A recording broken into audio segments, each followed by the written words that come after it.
Lalmonirhat railway স্টেশনে দুটি ট্রেনের মধ্যে সংঘর্ষের ঘটনা ঘটেছে। আজ দুপুরে লালমনিরহাট রেলওয়ে স্টেশনে এই দুর্ঘটনা ঘটে। এতে কোনো প্রাণহানির ঘটনা না ঘটলেও যাত্রীদের মধ্যে আতঙ্ক ছড়িয়ে পড়ে।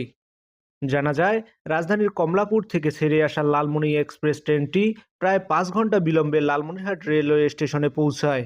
ট্রেনটি ওয়াশফিট লাইনে নেওয়ার সময় শান্টিং কার্যক্রম চলছিল। এই সময় বুড়িমণি থেকে ছেড়ে আসা ৬৬ নম্বর কমিউটার ট্রেনটি স্টেশনে প্রবেশ করে এবং লালমনি এক্সপ্রেসের সঙ্গে সংঘর্ষে জড়ায়। আমার মনে হয় আজকের এই বিষয়টা যদি আমি কথা বলি, অবশ্যই আজকে গাফিলতি ঘটছে। তারা আজকে দায়িত্ব পালন করছে, যেহেতু এখানে ঢাকাগামী ট্রেন এখানে প্রবেশ করে যাতায়াত করতেছে, সকালে বিকালে দুপুরে সবসময় কিন্তু সর্বদাই কিন্তু এখানে কিন্তু ক্রসিং হচ্ছে। বিশেষ করে এমন এক জায়গায় মানে বিডিআর গেটের পাশাপাশি কিন্তু এই ঘটনাটা ঘটেছে।